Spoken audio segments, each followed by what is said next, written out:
межрегиональный проект «Я плюс Я» стал отправной точкой для масштабного взаимодействия наших образовательных, культурных учреждений в дальнейшем, нашей республики Саха-Якутия и республики Крым. У нас мероприятия прошли в городе Ялта, Алушта, Симферополь, Севастополь и Балаклаве.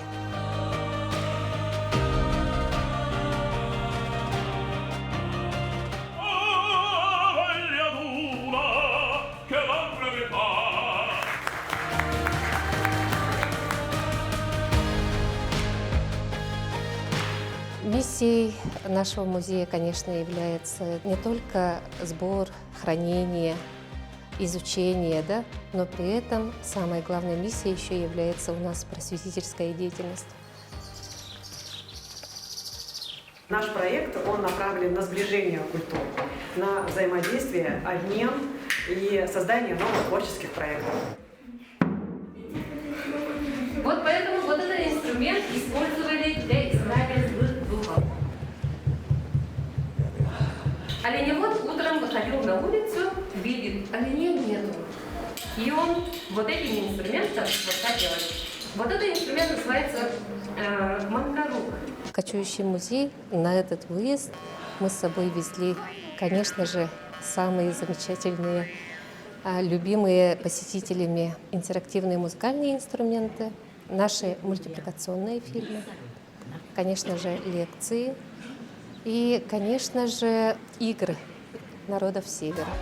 И ребятам очень интересна эта встреча, потому что мы узнали много нового, интересного о традициях, обрядах народов, проживающих в Якутии. И эта интерактивная выставка «Чарующие звуки предков», она действительно уникальна. И ребята узнали новые инструменты музыкальные, поиграли, попробовали, посмотрели удивительный мультик якутского народа. Мультипликационные фильмы, они завораживали не только детей, но и взрослых людей, потому что мы с собой везли короткометражный мультипликационный фильм «Чернушка».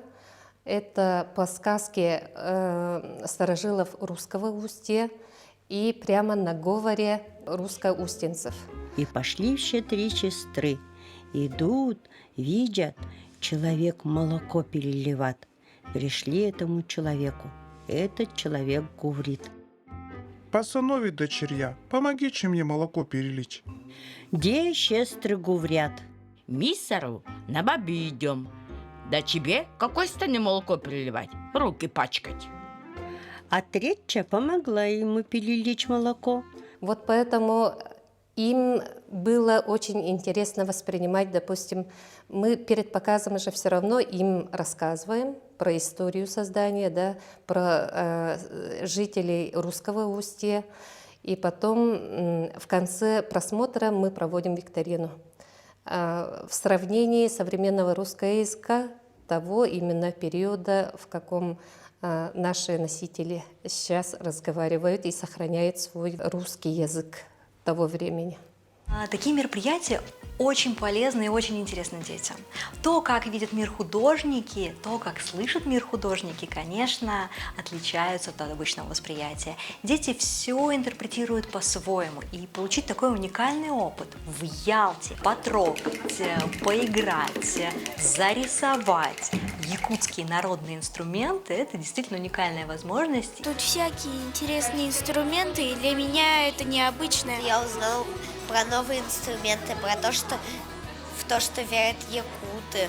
Мне понравился мультик на древнем языке русском. Мне понравились музыкальные инструменты и истории, и особенно мультфильм.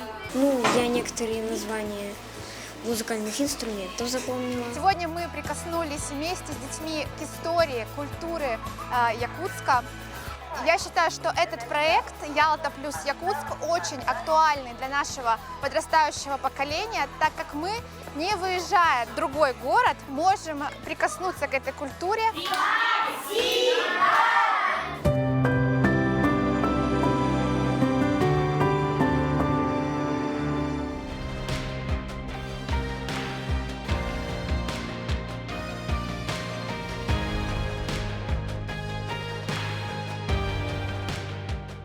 разные миры. Вот я послушал, да, как бы, наверное, основной такой мотив, который, если там народы кочевые, этот как бы стержень сохраняется, то у нас уже на протяжении более там 200 лет, практически 300, это народы уже оседлые.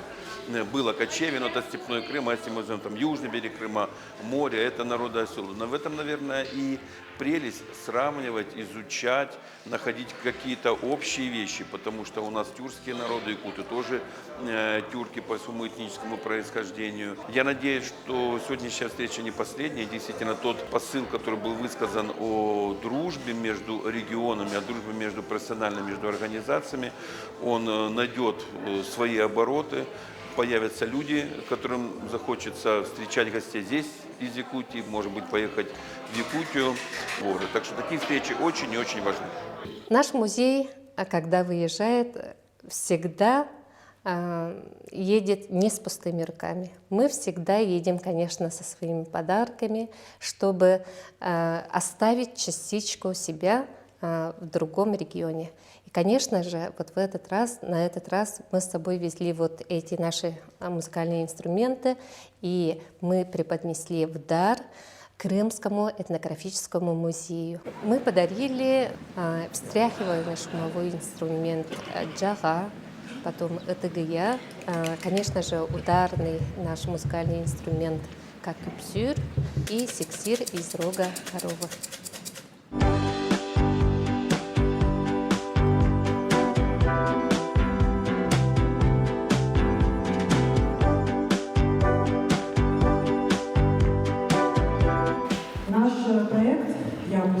Якутск плюс Ялта направлена на взаимодействие культур, на обмен культурами между Северной самой республикой и Южной республикой, республиками антиподами. И я очень надеюсь, что это взаимодействие создаст новые творческие проекты, и это даст новый толчок дружественных отношений между республиками. Тот, кто приезжает на магистрацию, обязательно приезжает второй раз, потом третий раз, четвертый, становится нашим постоянным гостем. Поэтому главное, приедете к нам, и я думаю, наверное, вместе будем думать, чтобы действительно была такая возможность у студентов на конкурсной основе попасть к нам в Якутию. Вот, надо. Свободно открою. Вот так должно быть.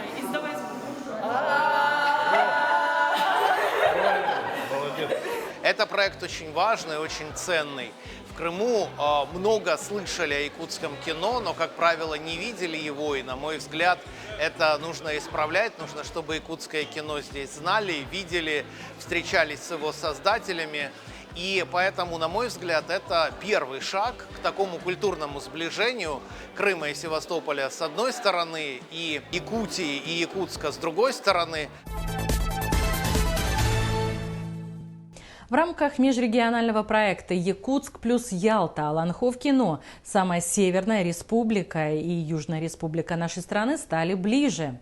Сейчас в городе Счастье находятся делегации из Якутии. Диалог культур проходит активно. Подробности далее.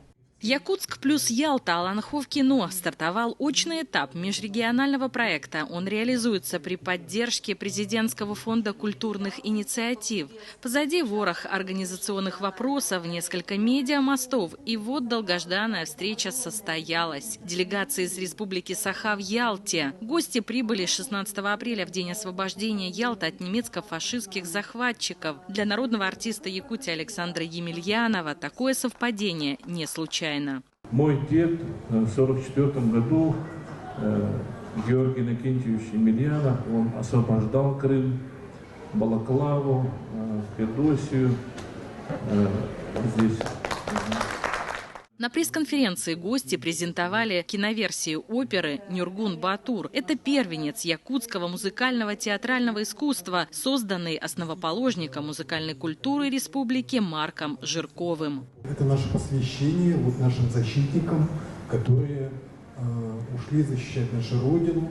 И вы увидите, что этот посыл, он постановочной группой проведен через весь спектакль. Основная цель межрегионального проекта «Якутск плюс Ялта Аланхов кино» – сближение Якутии и Республики Крым на уровне культуры, кино и оперного искусства. Идея проекта родилась 2 года назад. Мы его долго разрабатывали, было несколько подходов и концепций, но она осталась одна. Это регионы-антиподы. Южная, самая южная республика и самая северная. Вроде бы такие разные, но что нас сближает? И на фоне этой концепции мы можем творить бесконечно много мероприятий. Это могут быть и кино, и театры, и музеи, и креативная экономика. Все, что подходит под концепцию «Я плюс я». Якутск и Ялта. После живого общения на 2 часа жители города Счастья погрузились в один из самых древних периодов мирового эпоса.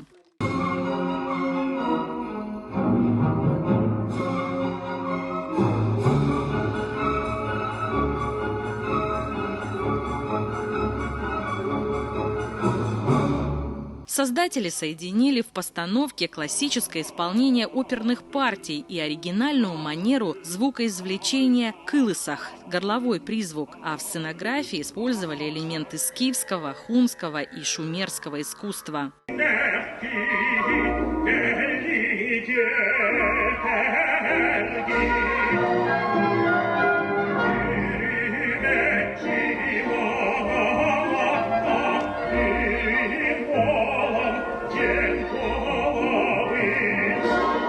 Постановку создали в 2022 году в рамках столетия Республики Саха. Уже состоялось 27 показов. Ее посмотрели больше 17 тысяч зрителей. Премьера прошла в Мариинском театре. Киноверсию премьерного показа ялтинцы приняли с восхищением. Было очень неожиданно увидеть, что Якутия может делать такие проекты. И то, что это было привезено в Ялту, нам очень это приятно. Это несет культуру, неизвестную нам, якутскую, народную и сказочную.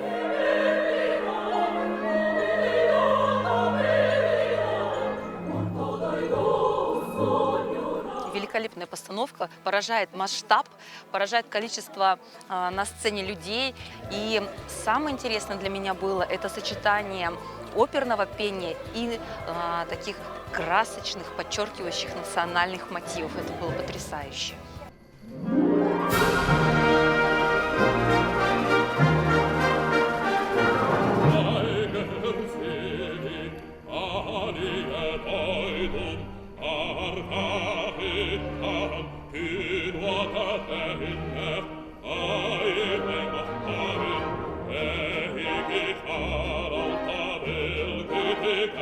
Все было настолько изысканно, умеренно, со вкусом и роскошно.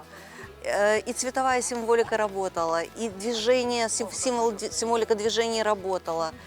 И актеры, понятное дело, выкладывались, но они актеры, это опера, это труд. Меня потрясло, конечно, масштабность и великолепие.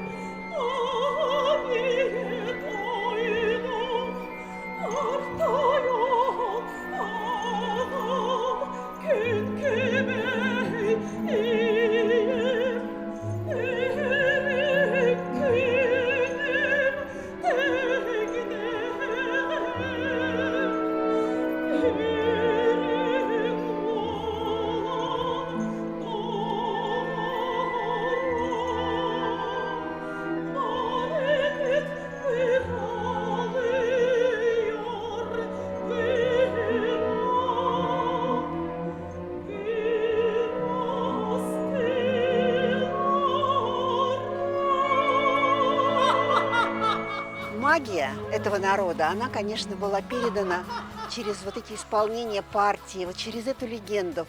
Я так хочу, чтобы сохранилась самобытность каждого народа, и чтобы эти народы вносили в единение этого добра, свободы и мира на этой земле, вот в этом едином единстве духа.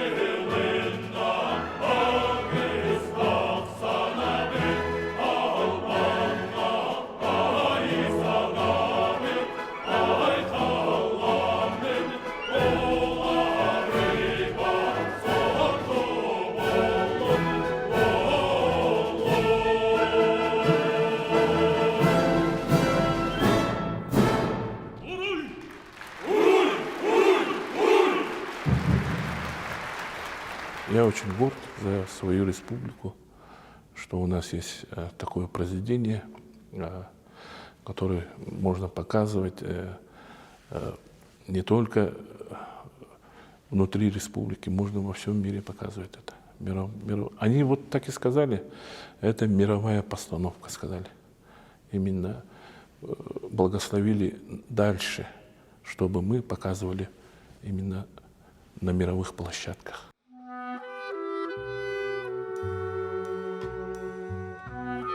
Мой дед Георгий Иннокентьевич Емельянов, уроженец Джарханского наследия Ленинского района, ныне Нюрбинского улуса. В 1942 году он призвался в армию, поехал освобождать Крым, Сапун-гору, Балаклаву, Севастополь, Симферополь. В полном разгаре гремит здесь война, от тяжких взрывов стонет земля. Штурмует солдат каждую пять, он даже раненым встанет опять. Волей случая получилось, что я пошел по его боевым пути, посетил обелиск на Сапун-горе, который установили однополчане моего дедушки, 51-я армия. Здесь в катакомбах прячется враг, и чтобы не стало, его нужно достать. Под солнцем Тавриды солдат наш бежит, земля под ногами камнями трещит. О море священное, горы кругом, бомбы вздымают море столбом. Отважные битвы ведут корабли, за каждую милю стоят моряки. Битва за Крым — великая рать, от Черного моря врага отогнать. Их планом злодейским пути все закрыть и нашей победе шаг подтвердить. Вот наши войска гремят на ура, от радости в море вскипает волна. Ликует прибой и целует песок, на берег свободы льет счастье поток.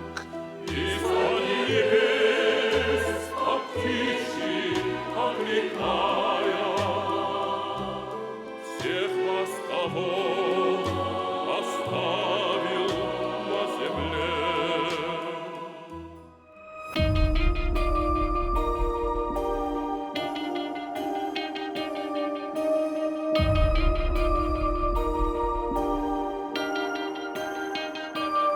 В 1896 году Алексей строит дачу для своей семьи, для летнего отдыха. И сегодня усадьба Бекетовых – этот исторический архитектурный ландшафт с архитектурными памятниками, зданиями, построенными по проекту Алексея Николаевича Бекетова.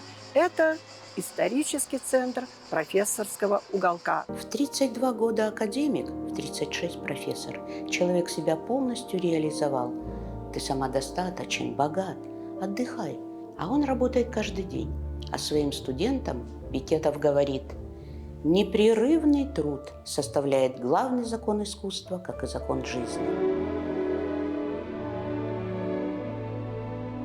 Такое красивое место у вас, просто рай на земле.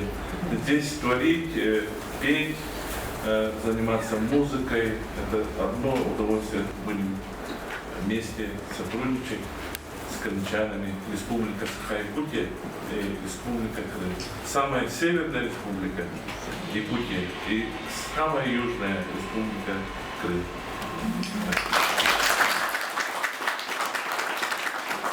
Александр Григорьевич здесь, в этом музее, так как он обладает великолепным голосом, он солист оперного театра, он прекрасно поет просто. И у меня тоже произошли такие пересечения, вот как Иван Лучевский, который в этих стенах тоже пел оперные арии, и он именно был международный тенор.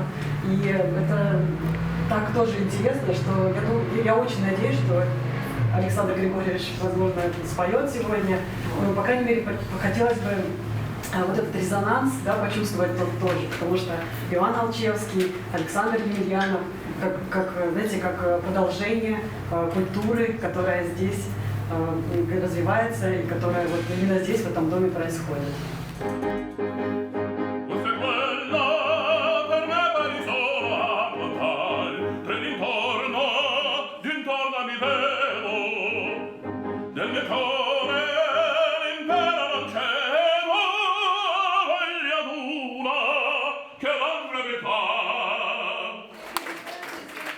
Я хочу сказать, что, возможно, мы здесь не случайно. Потому что, когда я работала над фильмом «Жемчужина архитектора Бекетова» и исследовала материал, погружалась полностью в историю семьи и биографию архитектора, то я узнала, что его предок Николая Алексеевича Бекетова, Алексея Николаевича, является Петр Бекетов, который в 17 веке был первопроходцем сибирских земель. И в городе Якутске стоит памятник Петру Бекетову как основателю города Якутска.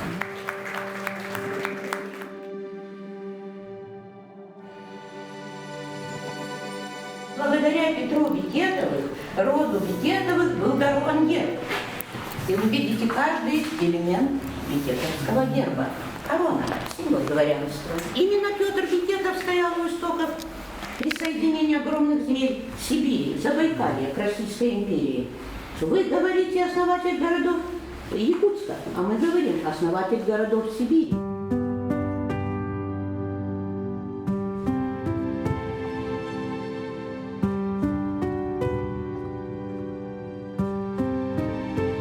Крым является сам по себе туристическим. Вот поэтому в основном музеи, они у себя работают. Потому что туристов полным-полно, они приходят сами, да, и не надо выезжать.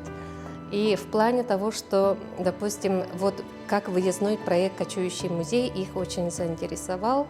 И в каком формате, допустим, экспонатов можно вести, да. И они, допустим, сейчас уже планируют совместные мероприятия с нами провести, не только с нашим музеем. Мы очень много контактов с собой привезли и с музеями, и с библиотеками, и с художественными школами. Да? Все хотят сотрудничать. Это делается, чтобы Россия была единая. Все мы друг друга знали, дружили между собой, да? Чтобы мы едины и сплоченные были все народы нашей России.